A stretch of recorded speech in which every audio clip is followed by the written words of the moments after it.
Coucou, salut à tous, je vous reprends aujourd'hui avec une nouvelle recette. Je vais vous partager une petite recette de bouillon de volaille. Donc, à partir de cette vidéo-ci, vous saurez comment réaliser vous-même vos bouillons de volaille. Et pour cela, vous utilisez tous les légumes que vous aimez bien pour réaliser cela. Donc, moi, j'ai utilisé du céleri, des branches de céleri que j'ai découpées. J'ai pris aussi de l'oignon nouveau que j'ai découpé et des racines de céleri aussi. J'ai mis là-dedans. J'ai mis des carottes, j'ai mis du poireau aussi. Bon, vous pouvez aussi mettre de l'ail, de la tomate, tout ce que vous voulez. Vous pouvez vraiment faire cela selon les légumes que vous préférez. J'ai mis même du persil frisé aussi. Donc, vous découpez tout. Voilà, dans une marmite dont j'ai rangé tout. Donc, j'ai mis tous les légumes que j'ai découpés là à l'intérieur. Et puis, j'ai ajouté 5 morceaux, je vais dire, pas 5 cuisses. 5 morceaux de poulet à l'intérieur. Et j'ai ajouté aussi 200 ml d'eau. Et je vais donc faire mijoter ça jusqu'à ce que le poulet cuise.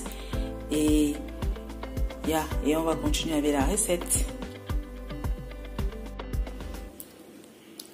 Donc là maintenant nos légumes ont donc cuit avec le poulet. J'ai dépecé le poulet. Vous pouvez mettre un peu plus de poulet ou moins comme vous voulez.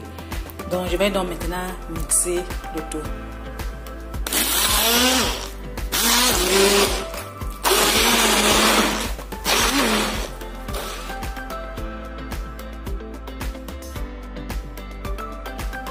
Là, j'ajoute 2 cuillères à café de sel que je vais donc bien remuer. Et à ce niveau-ci, si vous voulez, vous pouvez ajouter d'autres épices à l'intérieur. Vous pouvez mettre même du poivre blanc, du poivre noir. Vous pouvez mettre du curry, du curcuma, comme vous voulez. Vous pouvez ajouter tout ce que vous voulez ajouter là maintenant. Ou même de l'origan séché ou du basilic séché. Vraiment, vous laissez libre cours à votre imagination.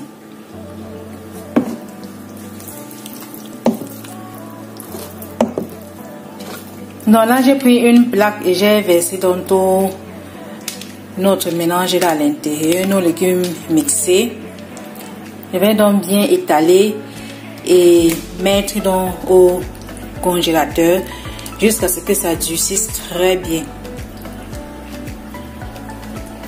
Dans nos légumes que j'ai donc étalés là, je vais donc maintenant mettre ça au congélateur. Après une nuit donc passée au congélateur, je vais donc découper tout cela. Et les lignes que vous voyez par-dessus là, c'est juste dû au papier de cuisson. C'est ça qui a formé ces lignes-là. Voilà. Donc, je vais donc découper en petits carrés. Comme vous voyez là, c'est encore bien dur. C'est pas facile à découper. C'est pour ça que j'utilise mes 2 bras pour pouvoir bien appuyer le couteau pour que ça découpe ça comme ça se doit. Voilà, j'ai donc tout découpé et puis je vais donc découper ça en carré comme j'ai d'abord dit, en petits cubes. Et je vais emballer donc dans le papier de cuisson et remettre donc au congélateur. Vous pouvez aussi emballer ça dans du papier alu si vous voulez. Ou même vous pouvez ranger ça tout simplement dans une boîte et puis sans emballer. Donc vous les disposez dans une boîte et vous mettez au congélateur. Il n'y aura pas de problème. Ça ne doit pas se coller les uns sur les autres. Donc vous emballez ainsi et puis vous gardez. Vraiment ces cubes là, c'est vraiment très pratique au quotidien. Donc même si vous n'avez pas des épices sous la main pour cuisiner avec, vous utilisez ça et vous aurez des recettes, des sauces à tomber par terre. Donc je vous invite à le faire. Faisons cela, ça ne coûte pas grand chose et en plus on n'a pas de produits chimiques à l'intérieur. Donc c'est tout pour cette vidéo. Portez-vous bien. Si vous essayez, faites-le moi savoir. Bonne journée. Bisous à vous. Bye.